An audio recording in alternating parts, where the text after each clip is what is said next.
नमस्कार मेरे प्यारे मित्रों। ठीक है, तो आज हम लोग पढ़ेंगे मैथ यानी गणित। ठीक है, क्या पढ़ेंगे? मैथ यानी गणित। जैसा कि आपसे बोला गया है पहला ही क्लास में हमारे उज्जवल सर के द्वारा कि यंग माइंड एजुकेशन सेंटर @75633 में कि इस पे रोज के रोज वीडियोज आएंगे। ठीक है, तो जैसा हम आपसे वादा किए हैं वैसा ही हम लोग काम करेंगे। ठीक है, तो आज हम लोग देख रहे हैं कक्षा 8। क्या कक्षा 8 का हम गणित के लाए हैं। ठीक है, इस तरह से हम 10th वाले के लिए भी लाएंगे। ठीक है, आज हमने लाए हैं कक्षा 8 वाले गणित। ठीक है, उसमें चैप्टर 1 हम लोग पढ़ने जा रहे थे। क्या पढ़ने जा रहे थे? चैप्टर 1। फिर हमें याद आया कि हम पहले तुम लोग के थोड़ा सा पीछे मतलब चलते हैं। अगर आप लोग उम्मीद करते हैं कि सारे के सारे बातें आप लोग जानते होंगे और नहीं जानते हैं तो थोड़ा सा आज जान लीजिए 2 मिनट। ठीक है, कोई इसमें ज्यादा टाइम हम लेंगे नहीं। तो यहाँ पे आप देख रहे हैं कि यहाँ पे लिखा हुआ है बेसिक बातें, मतलब थोड़ा सा पीछे से, बेसिक मतलब थोड़ा सा नीचे से हम लोग उठाएंगे। ठीक है, और यहाँ पे मोस्ट इंपोर्टेंट पॉइंट लिखा हुआ है, मतलब बहुत ही महत्वपूर्ण बिंदु। बहुत ही क्या महत्वपूर्ण बिंदु, मतलब ये सब बिंदु को जानना बहुत ही आवश्यक है।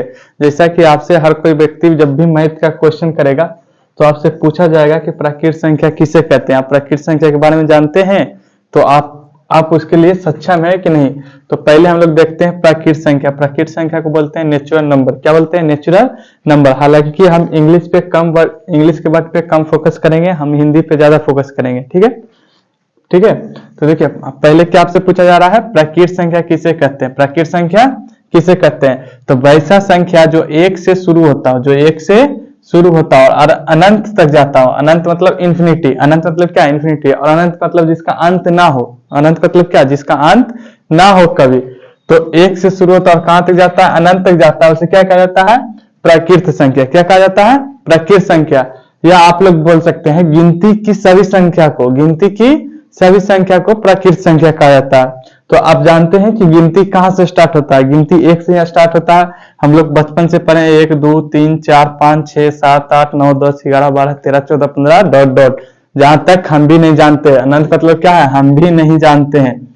जैसे कि बोला गया है ना शंकर भगवान को आदि अंत, मतलब उनका कोई अनंत नहीं है। ठीक है, उसी तरह से अनंत का मतलब है इसका कहीं पे और अंत नहीं है, यहां तक कोई अभिव्यक्ति अभी तक पहुंचा नहीं है। ठीक है, संख्या बहुत ही दूर तक है। कहां तक है? बहुत ही दूर तक है।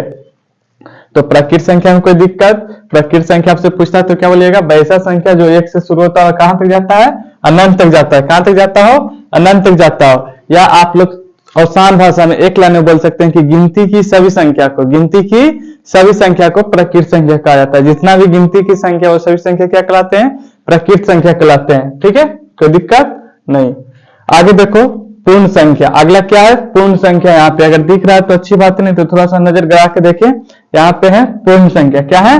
पूर्ण संख्या। तो देखिए पूर्ण संख्या बोलता है शून्य से सहित, शून्य से सहित या शून्य से सहित प्राकृत संख्या को पूर्ण संख्या कहा जाता है। शून्य सहित प्राकृत संख्या को क्या कहा जाता है? पूर्ण संख्या कहा जाता है। या हम लोग बोल सकते हैं कि शून्य के सहित गिनती की सभी संख्या को, शून्य के सहित मतलब शून्य के साथ गिनती की जितना भी संख्या हो सभी संख्या को क्या कहा जाएगा? पूर्ण संख्या कहा जाएगा। क्या कहा जाएगा? पूर्ण संख्या। ठीक है, तो 0 से सहित मतलब 0 और फिर बड़ा गिनती की संख्या, 0 सहित गिनती की संख्या को पूर्ण संख्या कहा जाता है। तो 0 हो गया और गिनती की संख्या, तो गिनती की संख्या कहां से स्टार्ट होता है? 1 2 3 4 5 6 डॉट डॉट अनंत तक। इसका मतलब क्या? अनंत। क्या है? अनंत यानी इंफिनिटी। क्या? इंफिनिटी। ठीक है, अब हम लोग देखते हैं पूर्णांक संख्या। क्या देखते हैं? पूर्णांक संख्या। तो पूर्णांक संख्या क्या बोलता है कि पूर्ण संख्या के धनात्मक, धनात्मक मतलब पॉजिटिव संख्या, धनात्मक मतलब पॉजिटिव संख्या, ऋणात्मक के मान को पूर्णांक संख्या कहा जाता है। पूर्ण संख्या के धनात्मक और ऋणात्मक मान को क्या कहा जाता है? पूर्णांक संख्या कहा जाता है। धनात्मक और ऋणात्मक मान को क्या कहा जाता है? पूर्णांक संख्या कहा जाता है। जैसे देखिए ये है संख्या रेखा, ये हम पार रखे यहाँ पे पहले से ही। क्या है? एक संख्या रेखा है। तो संख्या रेखा के दाएं साइड धनात्मक संख्या होता है यानी पॉजिटिव नंबर। क्या होते हैं? Positive number. और संख्या रेखा के बाएं साइड होते हैं निगेटिव नंबर यानी ऋणात्मक संख्या। कौन सी संख्या?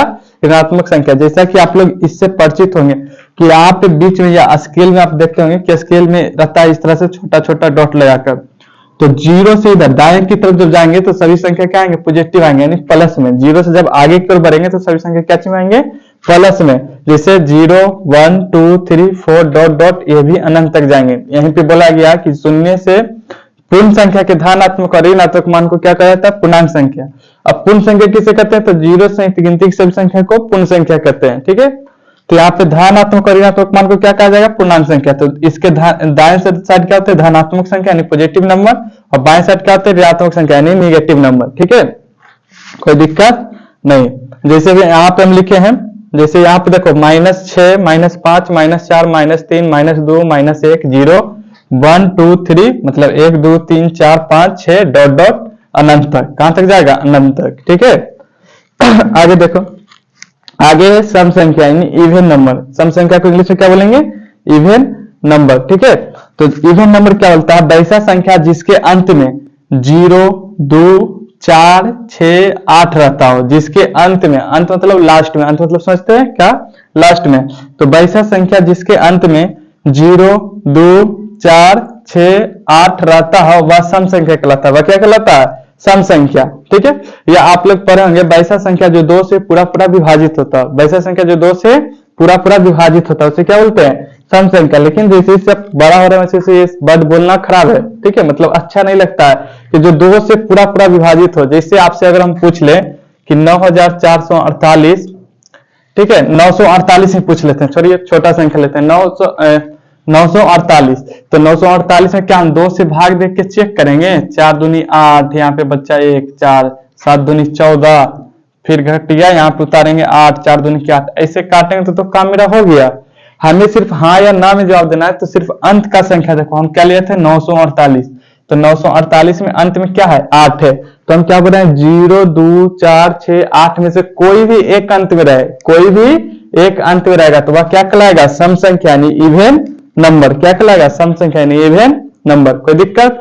चाहे वो कितना भी बड़ा संख्या दे दे, ठीक है, उसमें आपको देखना है सिर्फ अंत की संख्या। क्या देखना है? अंत की संख्या में क्या ये चारों में पांचों में से कोई एक है? अगर कोई एक रहेगा तो क्या कहलाएगा? सम संख्या। कोई दिक्कत नहीं। चलो आगे बढ़ते हैं। आगे देखिएगा भाई मेरे, विषम संख्या क्या है? विषम संख्या। तो विषम संख्या में क्या बोलते हैं? बस इसमें जो बच्चे वो संख्या के ले लो। जैसे जिस संख्या के अंत में 1 3 5 7 या 9 हो, 1 3 5 7 या क्या रहता हो? 9 रहता, वह विषम संख्या कहलाएगा। वह क्या कहलाएगा?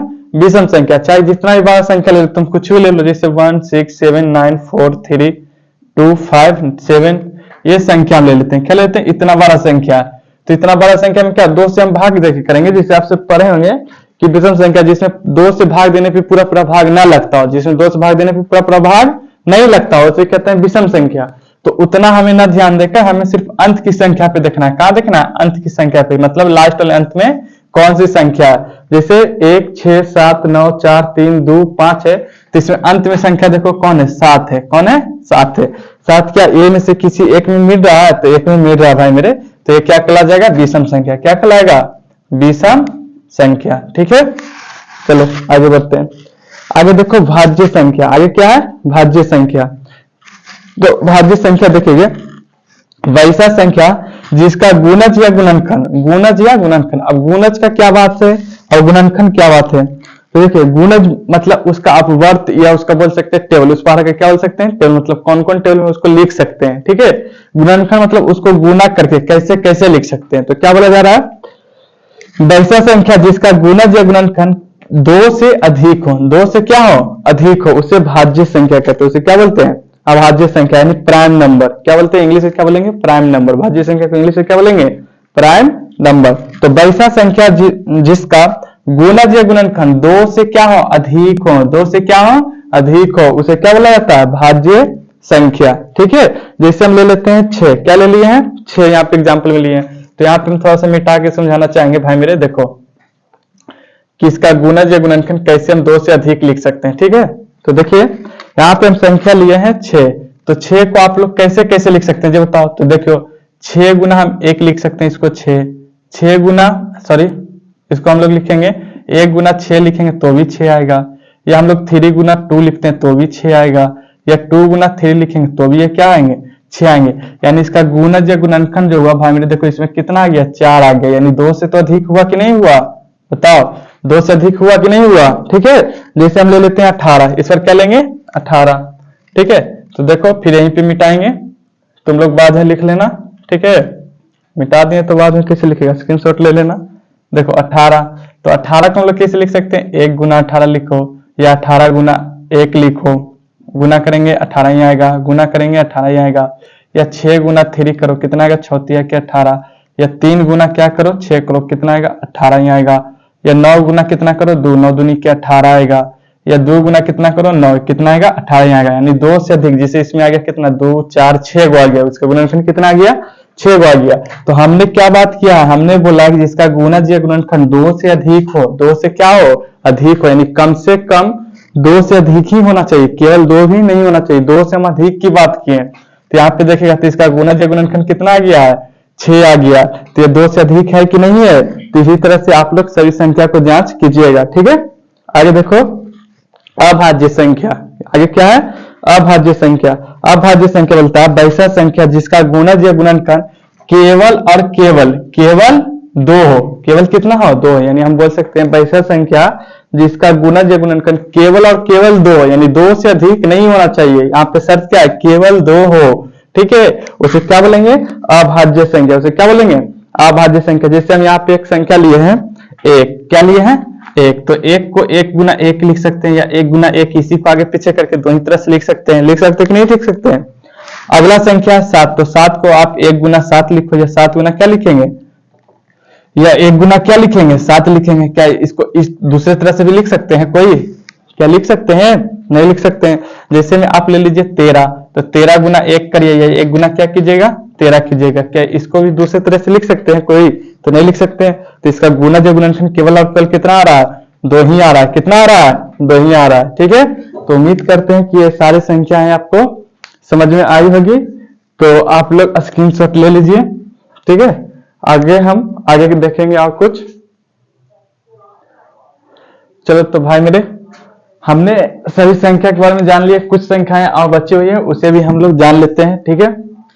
चलिए आगे है हमारा क्या, वास्तविक संख्या। क्या है, वास्तविक संख्या, ठीक है।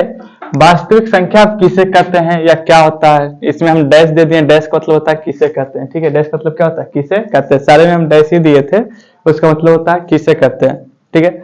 चलो तो देखो, प्रमेय संख्या बोलता है, सॉरी वास्तविक संख्या बोलता है प्रमेय संख्या और अप्रमेय संख्या, प्रमेय संख्या और अप्रमेय संख्या के सम्मिलित रूप। सम्मिलित का मतलब होता है मिला हुआ, सम्मिलित का मतलब तो क्या होता है, मिला हुआ, मतलब दोनों एक दूसरे में क्या होना चाहिए, मिला हुआ होना चाहिए। यानी प्रमेय संख्या और अप्रमेय संख्या के सम्मिलित रूप को वास्तविक संख्या कहा जाता है। क्या कहा जाता है, वास्तविक संख्या। प्रमेय संख्या और अप्रमेय संख्या के सम्मिलित रूप को वास्तविक संख्या कहा जाता है। जैसे 4 + √3, तो 4 क्या आ गया, प्रमेय संख्या, और √3 क्या है, अप्रमेय संख्या। यहाँ पे देखो 16 + √5, तो 16 का भी वर्गमूल निकालेंगे तो 4 निकल जाएगा, तो 16 क्या हो जाएगा, प्रमेय संख्या, और √5 क्या हो जाएगा, अप्रमेय संख्या, ठीक है। इस तरह से और भी संख्याएं हैं, और सबको जानने की कोशिश करना, या जब चैप्टर कराएंगे तो उसमें आएगा, ठीक है, कोई दिक्कत नहीं। आगे देखो, आगे वास्तविक संख्या 2 प्रकार के होते हैं। कितने प्रकार के होते हैं, 2 प्रकार के होते हैं। पहला प्रमेय संख्या, पहला कौन है, प्रमेय संख्या, और दूसरा कौन है, अप्रमेय संख्या। तो ये दोनों वास्तविक का ही प्रकार है, दोनों किसका प्रकार है, वास्तविक संख्या का प्रकार है। पहला प्रमेय संख्या और दूसरा कौन है, अप्रमेय संख्या। तो प्रमेय संख्या किसे कहते हैं, प्रमेय संख्या को थोड़ा सा जान लेते हैं। तो प्रमेय संख्या बोलता है वैसा संख्या जिसे P/Q के रूप में लिखा जाता हो। जिसे क्या लिखा जाता हो, P/Q के रूप में लिखा जाता हो, जहां Q नॉट इक्वल टू क्या हो, 0 हो। जहां Q नॉट इक्वल टू क्या होना चाहिए, 0। ये शर्त है इसका, क्या है, ये शर्त है कि वैसा संख्या जिसे P/Q के रूप में लिखा जा सकता है, यानी लिखा जाता हो, उसे प्रमेय संख्या कहते हैं। और जहां Q नॉट इक्वल टू क्या होना चाहिए, 0, यानी Q का मान कभी भी 0 के बराबर नहीं होना चाहिए। यानी हम बोले तो इस देखो P को क्या बोलेंगे, यहाँ पे अंश बोलेंगे, क्या बोलेंगे, अंश बोलेंगे। और नीचे Q को क्या बोलेंगे, हर बोलेंगे। यानी हर का मान कभी भी 0 नहीं हो। Q का मतलब क्या हुआ, हर का मान कभी भी 0 नहीं हो, ठीक है। अंश का मान 0 हो सकता है, लेकिन हर का मान 0 नहीं हो सकता है। जैसे देखो यहाँ पे है 0, तो 0 एक प्रमेय संख्या है। कैसे, क्या कि हम बात किए कि अंश का मान 0 हो सकता है, लेकिन हर का मान 0 नहीं हो सकता है। तो इसके बटा में नहीं कुछ तो 1 लेंगे, तो 0 बटा क्या आ गया, 1। तो हर का मान 0 नहीं ना हुआ, 1 हुआ ना। तो ये क्या है, प्रमेय संख्या है। 4 क्या है, प्रमेय संख्या है। 6 क्या है, प्रमेय संख्या है। इसके बट्टा में कुछ भी लगा हुआ भी रह सकते हैं, जैसे 16 + 5, ये भी प्रमेय संख्या है। 14.6/8, ये भी क्या है, परिमेय संख्या है। तो ये सभी संख्याएं को क्या कहेंगे, परिमेय संख्या, जिसे p/q के रूप में लिखा जा सकता हो। ठीक है, कोई दिक्कत नहीं। आगे देखो, आगे है अपरिमेय संख्या। आगे क्या है, अपरिमेय संख्या। अपरिमेय संख्या किसे कहेंगे, वैसा संख्या जिसे p/q के रूप में लिखा नहीं जा सकता, p/q के रूप में लिखा नहीं जा सकता हो।